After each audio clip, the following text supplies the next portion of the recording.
하겠습니다. 예. 오늘 5번째 그 중림동 재개발 포럼 사업성 분석과 경제적 이익 극대화라는 주제를 가지고 한번 말씀드리겠습니다. 저희 재개발 사업은 저희 중림동 주민들 간의 공동사업입니다. 공동사업. 예. 요거는 공공사업이 아니고 공동사업입니다. 무슨 뜻이냐면 결국 우리가 솔직히 말씀드려서 잘 먹고 잘 살자고 우리끼리 이익을 내기 위해서 하는 사업이에요. 하지만 이제 인허가 관청 입장에서는 너희만 잘 먹고 잘 살면 안 되지 않냐.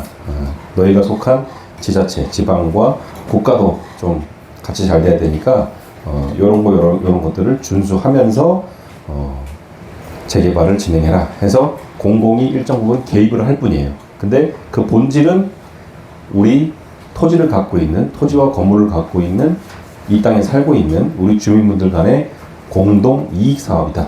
이렇게 보시면 될 것 같습니다. 다음 페이지 보시죠. 그래서 오늘은 재개발 사업의 경제성 분석 방법, 조합원 분담금 최소화 전략, 리스크 관리와 가치 상승 전략에 대해서 한번 살펴보겠습니다. 네, 다음 페이지입니다.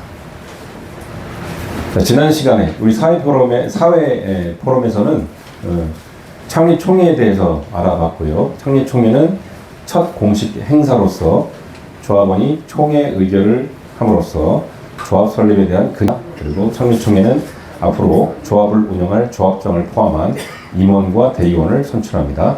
창립 총회는 조합의 운영 규정에 해당하는 정관을 확정합니다. 창립 총회는 조합 행사의 첫 시작이자 가장 중요한 행사입니다. 시작이 반이며 재개발 사업의 성패가 창립 총회에 달려있다고 해도 과언이 아닙니다. 다음 페이지 보시죠. 사업성 검토의 중요성. 재개발 사업은 대규모 투자와 장기간이 소요되는 프로젝트이기 때문에 사업성 검토가 매우 중요합니다. 정확한 경제성 분석을 통해서 사업의 실현 가능성을 판단하고 토지 등 소유자의 의사결정을 돕습니다. 비례율은 들어는 보셨을 거예요. 근데 비례율이 정확히 난 뭔지 모르겠다 하는 분도 계실 수 있을 것 같아서 비례율에 대해서 한번 알아보겠습니다. 비례율은 총 분양 수익에서 총 사업 비용을 뺀 금액을 종전액으로 남은 비율을 이야기합니다. 쉽게 얘기하면 우리가 장사를 하잖아요. 예를 들어서 장사를 하고 물건을 판다고 했을 때 내가 사입해오는 매입가가 있는 거고 내가 파는 판매가가 있는 거예요. 그럼 내가 매입가 대비 판매가가 당연히 적자를 보려고 사업하는 사람은 없으니까요. 그러면 내가 매입을 할 때 50에 매입을 하고 팔 때 100에 팔았어요. 그러면 50이 남는 거죠. 그럼 내가 50 가지고 시작을 해서 50을 벌었으니까 100%본 거잖아요. 그런 개념입니다.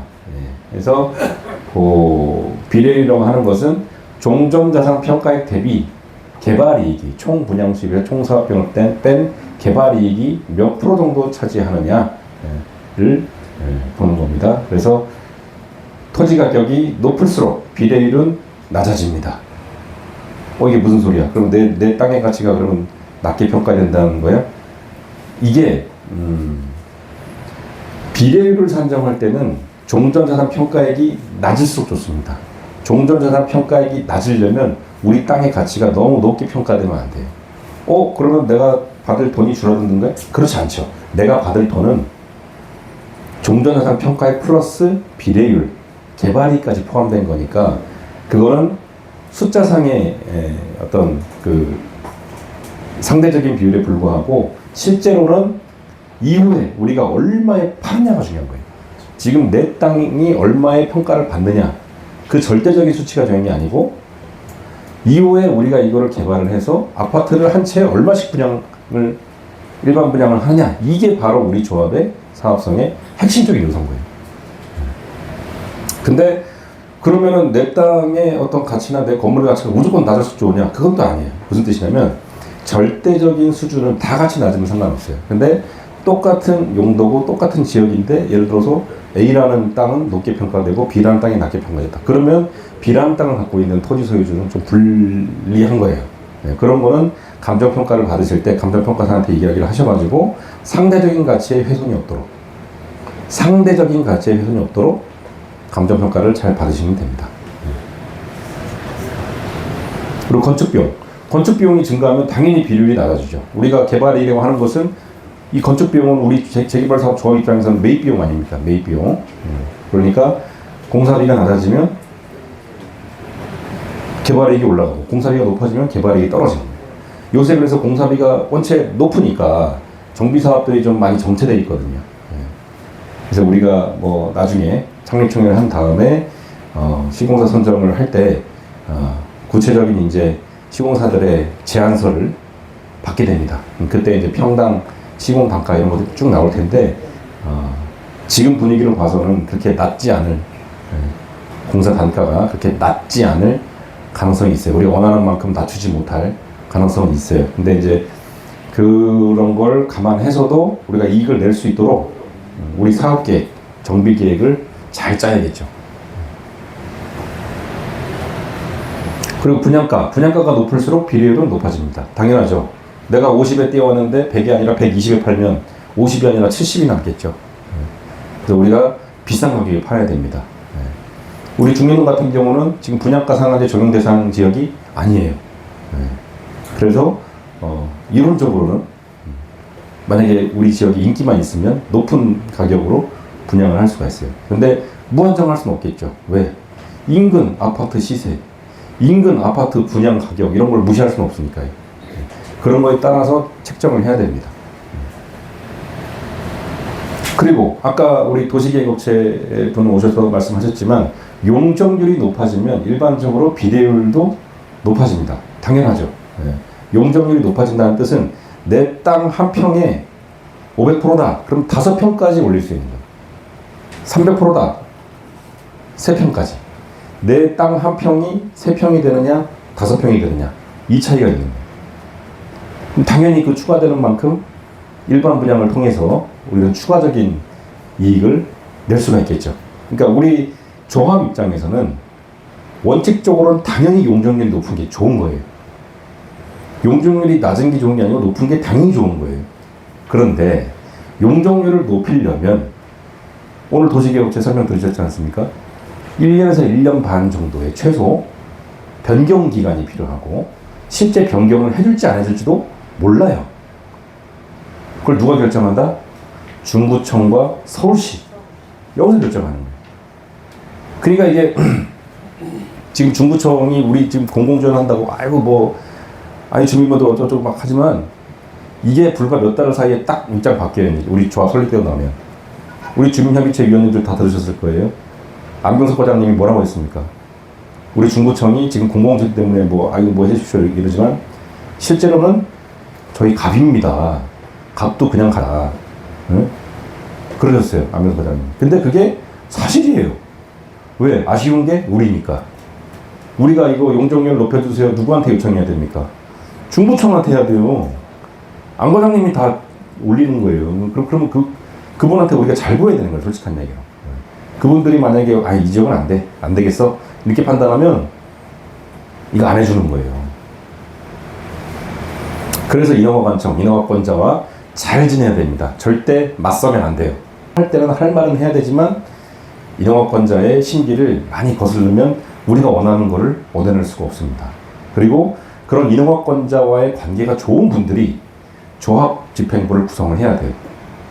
설사 조합원분의 선택을 받았다 하더라도 그분이 인허가권자와 관계가 좋지 않다 그러면 전체 조합의 진행에 영향을 미치는 거예요. 그런 것도 판단하셔야 됩니다. 그래서 비례율에 영향을 미치는 게 다양한 게 있습니다. 뭐 세금, 부담금, 개발부담금, 기반시설부담금 이런 것들이 증가하면 비례율이 낮아지겠죠.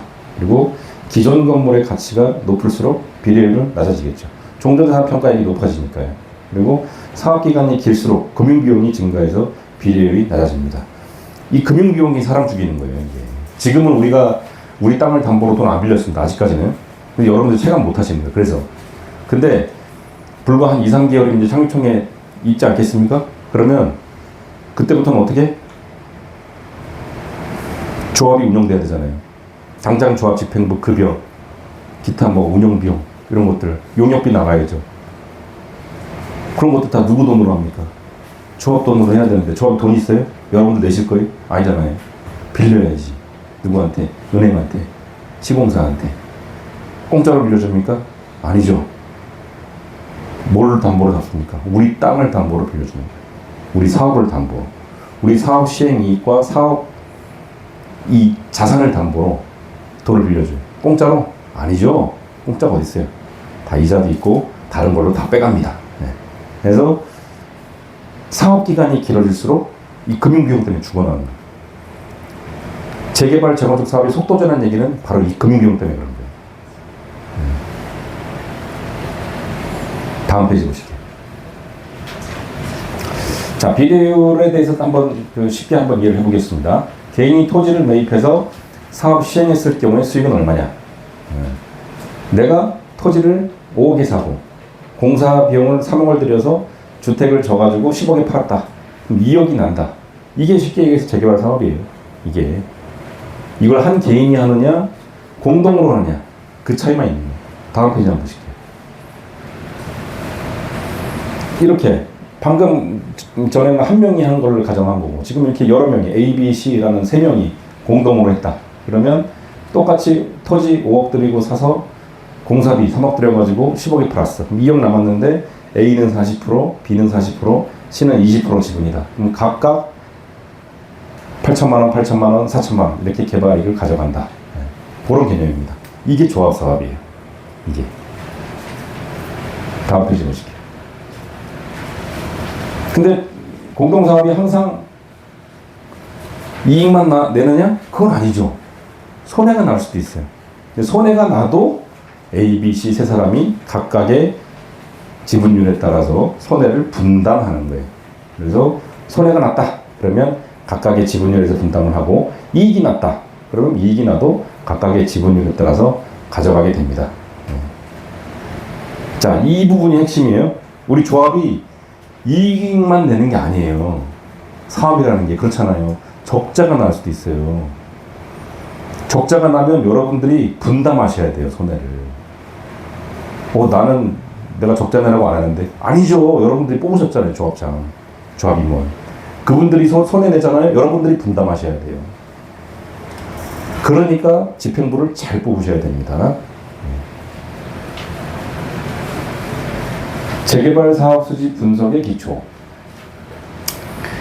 비례율이란 종전의 가치가 종호자산 가치에서 사업에 필요한 비용을 제외하고 얼마의 개발이익으로 변했느냐 하는 비율입니다. 그래서 지금 같은 내용이에요. 그래서 종전자산은 지금 우리가 개발 전에 우리가 갖고 있는 토지, 건물 이거에 대한 평가. 그리고 종후자산 평가가 있어요. 이거는 우리가 개발을 했을 때 우리가 신축하는 아파트, 조합원 아파트, 일반 분양 아파트, 조합원 상가, 임대 아파트, 보류지라고 해서 조합이 예비분으로 갖고 있는 게 있어요. 그걸 보류지라고 해요.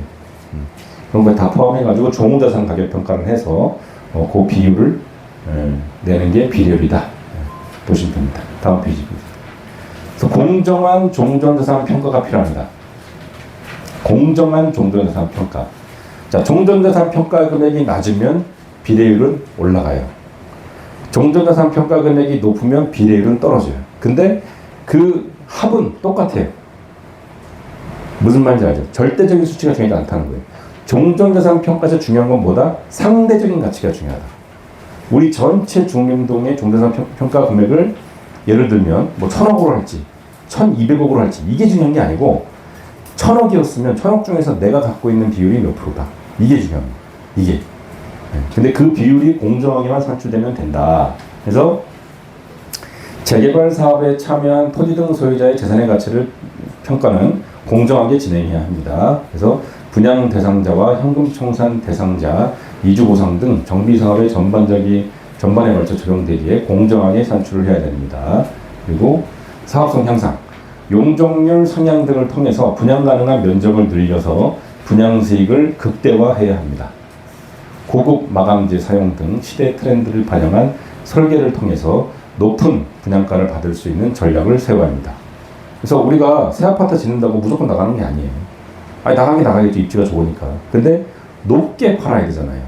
그러면 수요자들이, 이 분양받는 수분양자들이 좋아할 만한 요소들을 넣어서 고급 마감재도 좋은 거 쓰고 친환경 자재 쓰고 요새 그 유행 있잖아요. 그런 것들을 적용을 해서 더 높은 분양가를 받을 수 있으면 그런 것도 고려를 해야 된다. 비용 절감, 비용도 절감해야 돼요. 그래서 시공사 선정 시에 경쟁 입찰을 통해서 공사비를 절감해야 됩니다. 사실 전체 사업비 중에 거의 대부분을 차지하는 게 공사비예요, 공사비. 공사비. 토지는 우리가 갖고 있기 때문에 추가적으로 토지 매입은 미미할 거란 말이에요.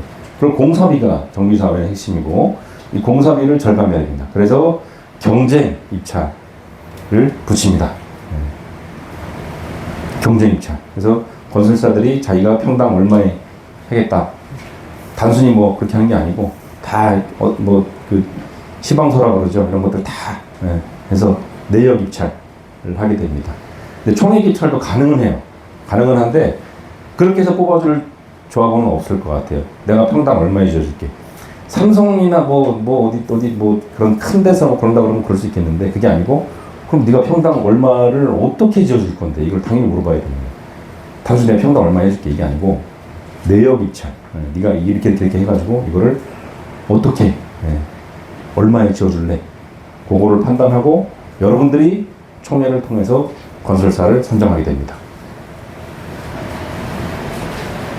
그리고 잠시만요. 그리고 우리 지난번에 우리 그 3회 포럼에서 우리 김은유 변호사님 오셔가지고 시공사랑 계약서 작성할 때 꼭 주의해라. 서울시 표준 그 도급 계약서를 활용해라. 말씀하셨잖아요. 그런 것처럼 계약서 작성 시에 법적 자문을 통해서 불공정한 계약을 하지 말아야 됩니다. 그리고 우리 조합의 필요에 의해서 시공사에게 언제든지 시정 조치나 다른 개선 요구를 할 수 있는 조항 같은 거를 반드시 삽입을 시켜야 돼요. 그런 걸 하기 위해서 조합은 보통 법률 자문기관을 선정을 하게 됩니다. 잠시만요. 불필요한 설계 변경도 최소화해야 됩니다. 는 추가 용역비 사업이 지연되는 부분이기에 지양해야 되는 사항입니다. 다음 페이지. 세금 및 효율적인 자금 조달. 각종 세금 감면 제도, 세금 관련 정책의 변화에 따라서 불필요한 비용이 발생하지 않도록 사업 운영을 해야 합니다. 가능한 한 저금리 대출을 활용하며 분담금 납부 시기 조정 등으로 조합의 이자 부담을 감소시켜야 합니다. 그래서 우리 PF 대출, 정비사업 대출 같은 경우도 금융기관들이 막 이제 금리를 제시합니다. 다 경쟁 입찰 시켜요. 해가지고 제일 낮은 금리를 조달할 수 있는 금융기관을 쓰게 되는 거예요. 또 그것만 봐도 안 돼. 왜? 우리가 필요할 때 이 금융기관이라도 파산하면 어떻게 해? 그러니까 금융기관의 신용도 같은 것도 잘 검증을 해야 됩니다. 그래서 투명한 사업관리도 필요합니다. 조합사업의 예산 집행에 있어서 투명성을 확보하여 사업비가 제대로 쓰이고 있는지 하는 관리 감독이 필요합니다. 조합 임원 및 조합원들이 사업에 관심을 갖고 예산 집행이 제대로 되고 있는지 체크해야 합니다. 이게 조합이 설립되고 나면요, 근데 조합 집행부가 이제 예산을 씁니다. 비용을 쓰죠. 근데 드러나는 비용이 있고 드러나지 않는 비용이 있어요. 그런 것들도 우리 조합원 분들이 관심을 갖고 수시로 체크하셔야 돼요. 그렇게 안 하면 조합 집행부가 마음대로 씁니다. 마음대로 써요. 우리 사업장도 지금 예산이 적은 사업이 아니에요. 그래서 조합원 분들이 관심을 갖고 우리 조합의 예산이 어떻게 사용되고 있는지 꼼꼼하게 따져보셔야 됩니다. 사업 기간의 단축, 신속한 인허가 진행으로 금융비용을 절감해야 합니다. 정비사업을 진행하게 되면 조합원들의 협조, 신청을 받는 행위에 대해 사전에 전달하여 신속하게 처리하여 사업기간을 단축해야 합니다. 그래서 인허가를 신속하게 빼야 돼요. 아까도 말씀드렸지만 절대 인허가 간청하고 맞서면 안 됩니다. 심기를 불편하게 해도 안 돼요. 필요한 거는 서로 주고받고 이야기 나누겠지만 절대 인허가 간청하고 맞서면 안 돼요. 그렇게 되면 이게 전부 다 우리 조합원들 부담으로 돌아오게 됩니다. 다음 페이지 보실게요. 리스크 관리, 법적 리스크. 도시 및 주거환경정비법, 건축법, 도시 및 주거환경정비조례에 관련된 법규를 철저히 검토해야 합니다. 인허가 절차를 정확히 파악하고 준수해야 합니다. 법률 전문가와 협력하여 잠재적 법적 문제를 미리 파악하고 대비해야 합니다. 재무적 리스크. 정확한 사업성 분석을 통해 적절한 자금 조달 계획을 수립합니다. 예상치 못한 비용 증가에 대비한 예비비를 꼭 설정해야 됩니다. 단계별 자금 흐름을 면밀히 관리하고 모니터링합니다. 우리 사업이기 때문에 캐시플로우도 중요해요. 현금 흐름 관리 못하면요 파산할 수도 있어요. 파산할 수도 있어요. 정비 사업도 이론적으로는.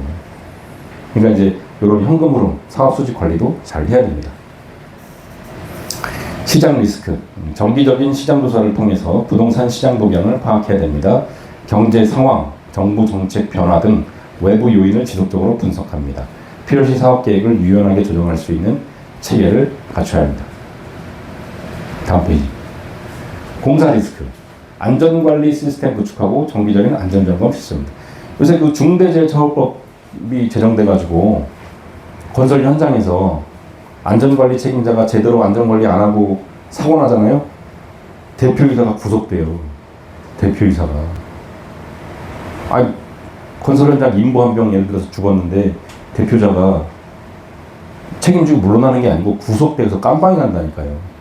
그러니까 이제 우리가 이 조합 공동사업이라고 했잖아요. 여러분도 책임이 있는 거예요. 조합 사업을 진행을 하다가 만약에 안전관리 잘 안 돼서 뭐 문제가 발생했어. 그러면 1차적으로는 조합 집행부가 책임을 지겠지만 결국 그 조합 집행부가 책임을 진다는 뜻은 조합 돈으로 하는 거예요. 조합 돈으로. 결국 조합 집행부가 예를 들어서 안전관리 잘 못하잖아요. 조합원이 책임지는 거예요. 결국. 그래서 집행부를 잘 뽑으셔야 됩니다. 공정관리 전문가, 감리자를 통해 체계적인 일정 관리를 합니다. 품질관리 체계를 수립하여 하자 발생을 최소화합니다. 이해관계자 리스크, 주민 설명회, 공청회 등을 통해서 주민들과 지속적으로 소통합니다.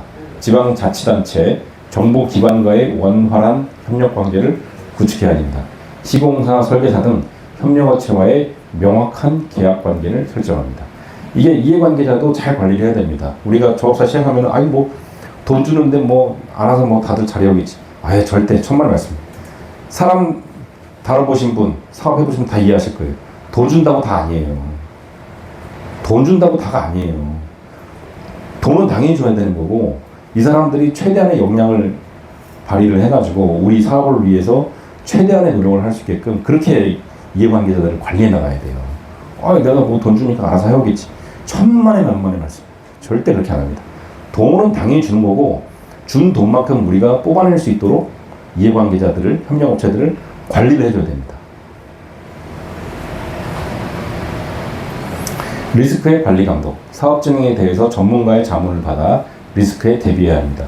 조합을 운영하는 임원진의 정비 사업에 대한 전반적인 이해가 높아야 하며 공정하고 투명하게 조합을 운영해야 됩니다.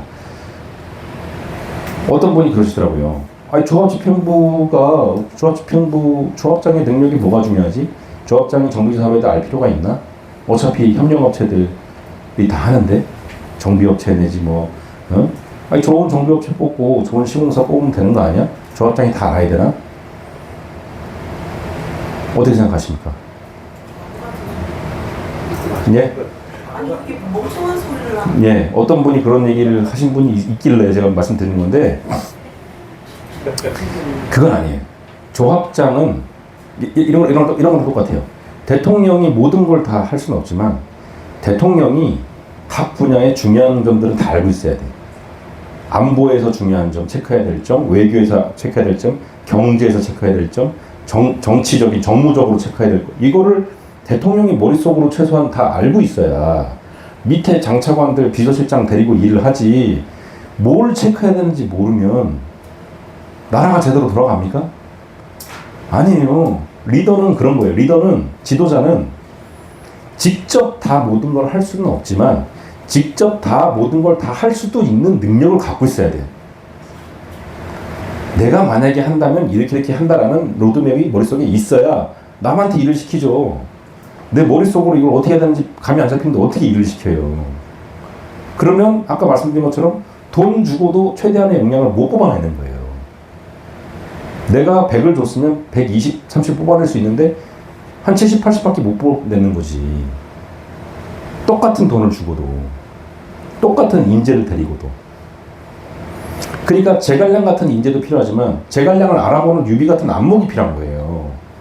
리더는 그런 거예요. 좋은 사람을 적재적소에 써서 앉히는 건 맞는데 이 사람이 갖고 있는 능력, 이거를 이 사람을 어떻게 배치를 해야 되고 이런 게 머릿속에 다 있어야 돼요. 근데 정비 사업에 대해서 모르는 사람이 조합장이 됐을 때 그런 걸 할 수 있을까요? 절대 못합니다. 장담합니다.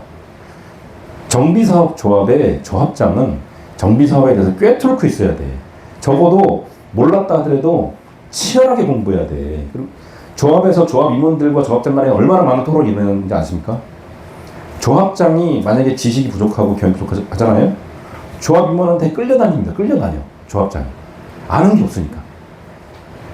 뭘 알아야 시키지. 알아야 시키죠. 네, 정답입니다. 식당도 주인이 알아야 맞습니다. 정보를 시키는 건데. 네. 그러니까 똑같아요. 내가 식당 했다고 해서 주방일 모르고 홀 일 모르면 누굴 시켜? 내가 주방일도 해보고 홀 일도 해봐야 알바를 쓰든 뭐 정직원을 쓰든 일을 시켜 먹지. 그걸 모르는 사람이 어떻게 식당이라도 해요? 그거는 못 하는 거예요. 그거는 한다 하더라도 금방 망해요. 그런 식당 일을 모르면. 다음 페이지 보실게요. 가치 상승 전략, 전략, 입지 분석, 교통 인프라, 교육 환경, 상업시설 등 주변 여건을 종합적으로 분석합니다. 해당 지역의 개발 계획, 정부 정책 등 미래 발전 가능성을 평가합니다. 주변 지역과의 연계성을 고려한 개발 방향을 설정합니다. 지금 우리 중림동 같은 경우는 여러분 잘 아시다시피 초역세권. 그리고 완전히 교통에 의지해요. 광화문, 마포, 공덕, 이대 신천, 시청, 서울역 어디든지 몇 분 안에 접근할 수 있는, 한 5분 안에 접근할 수 있는 아주 교통 요지란 말이에요. 그러면 저는 솔직히 그렇게 생각해요. 우리가 이거는 배후 주거단지가 아니잖아요. 대로변에서 멀찍이 떨어져가지고 무슨 신도시 개념이 아니잖아. 우리는 완전 초역세권 지역이란 말이에요. 이런 지역에 적합한 어떤 설계나 정비 계획이 있지 않을까? 또 한번 고민해 볼 필요가 저는 있다고 생각해요.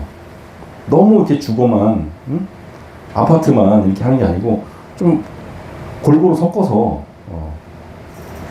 한번 해보면 어떨까라는 생각도 저는 있고, 그렇게 했을 때 결국 우리 조합원분들한테 이익이 돼야지. 단순히 그렇게 하는 게 아니고 그렇게 했을 때 이 지역의 발전에도 도움이 되고 우리 조합원들한테 이익이 되는 방향이 있다면 그러면 이런 지역은 그렇게 멋지게 한번 지어볼 필요가 있지 않을까. 그런 생각입니다. 아파트만 너무 이렇게 하기보다는.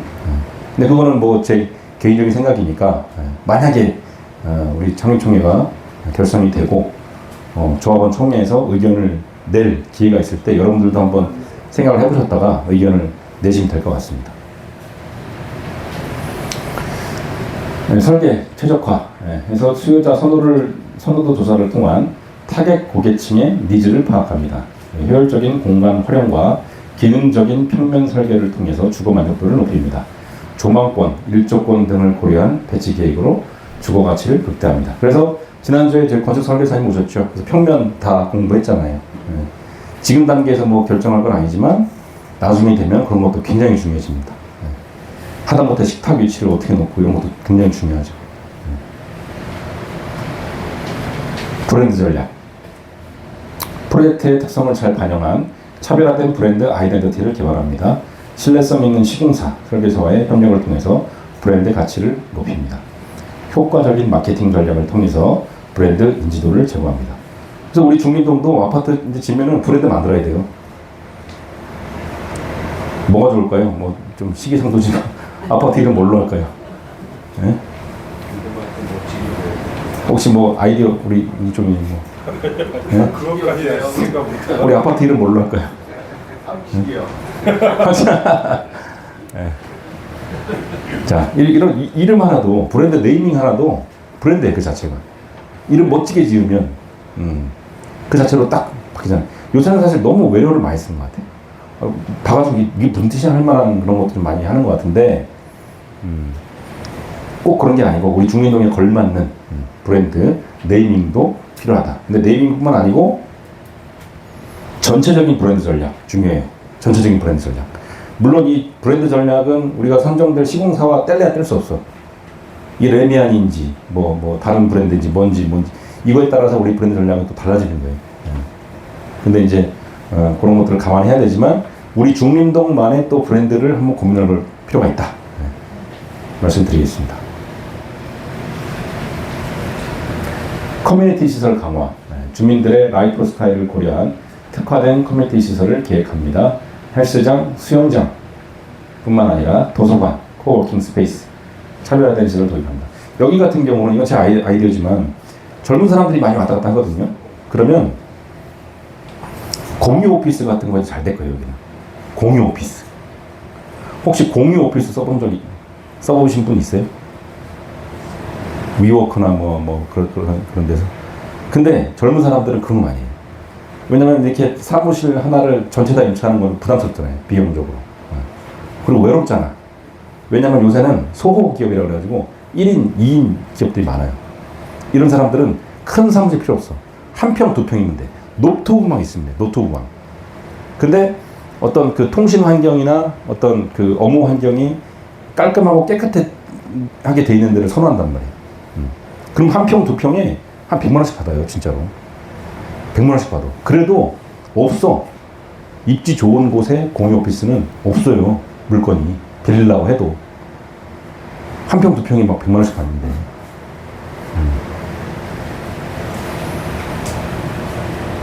그래서 저는 여기도 그런 우리 중림동도 한번 그거를 고려해보면 어떨까. 돈 될 것 같다라는 생각인데 뭐 그것도 아직은 시기상조니까 나중에 기회가 될 때 한 번 더 말씀드리겠습니다. 그래서 옥상 정원, 주민 공동 텃밭 등 친환경적인 커뮤니티 공간을 조성합니다. 친환경 요소 도입, 에너지 효율이 높은 건축 자재와 설비를 사용합니다. 태양광 발전, 빗물 재활용 시스템 등 친환경 기술을 적극 도입합니다. 녹지 공간 확대, 생태 연못 조성 등 자연 친화적인 주거 환경을 만듭니다. 우리 친환경이 또 이게 굉장히 우리 ESG라고 해가지고 들어보셨어요? ESG? 그래서 그 환경적인 요소가 굉장히 중요한 지금 시대에 살고 있습니다. 그래서 신도시 아파트들은 쓰레기도 그냥 안 버려요. 이렇게 지하로 이렇게 관으로 통해가지고 이렇게 빠져나가게 그렇게 다 쓰레기 그 수거, 분리수거 시스템 그렇게 해놓거든요. 지상에다가 뭐 쓰레기 이렇게 적시장 안 만들고. 우리 중림동도 그렇게 적용을 할 수 있어요. 그러니까 쓰레기 버리러 이제 안 나가는 거지.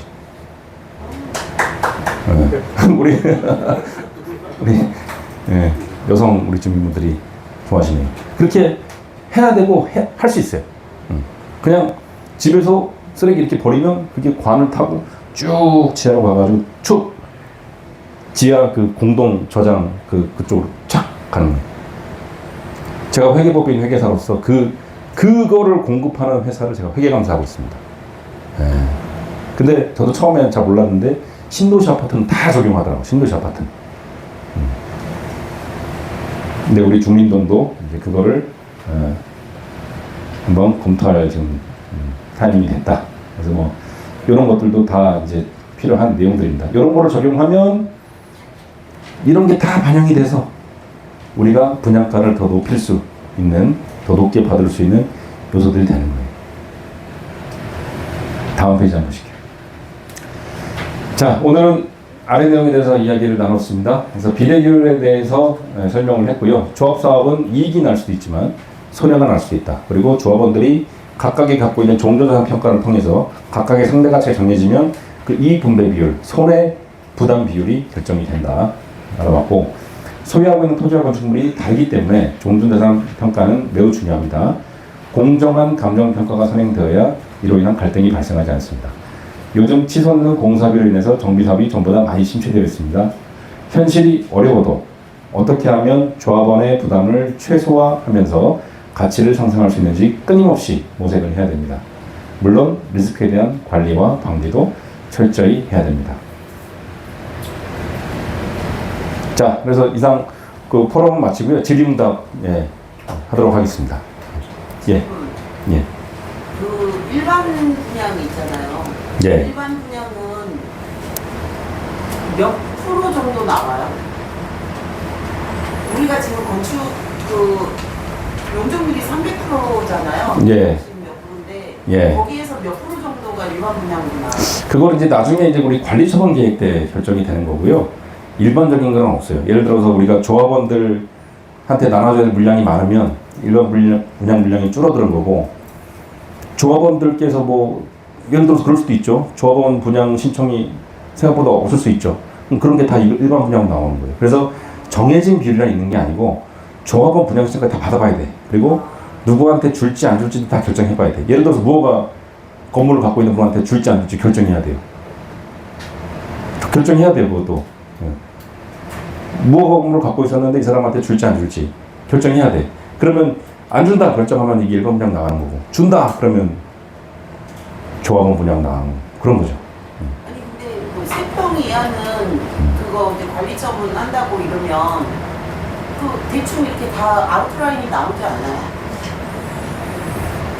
근데 이제 관리 처분 인가 때 나오는 거고, 지금 이제 그 구체적으로 조합원 분양을 받을 수 있는 자격에 대해서 알아보긴 했는데, 그게 구체적으로 지금 몇 세대 정도가 되고 이런 것도 그 중구청에서도 자리가 없을 거예요. 그건 아직까지. 아직까지 그걸 논의할 단계는 아니고, 지금 원칙만을 얘기할 수 있는 단계고, 구체적으로 일반 분양이 어디까지 나온다, 이렇게는 구체적인 비율론을 말씀드릴 단계는 아닌 것 같습니다. 그러면 종전 감정 평가는 언제쯤 나오는 건가요? 종전 감정 평가는 이제 우리가 조합이 설립이 되면요, 바로 이제 종전자산 평가 들어갑니다. 예, 들어가고 이미 정비계획 결정할 때 일종의 탁상 감정식으로 나와 있어요. 우리 조합 설립 동의서를 진고할 때, 그때 이제 그 정비 사업비를 제출을 해야 되기 때문에 그걸 위해서 한 감정 평가가 있는데, 그게 최종이 아니고 다시 진행을 하게 됩니다.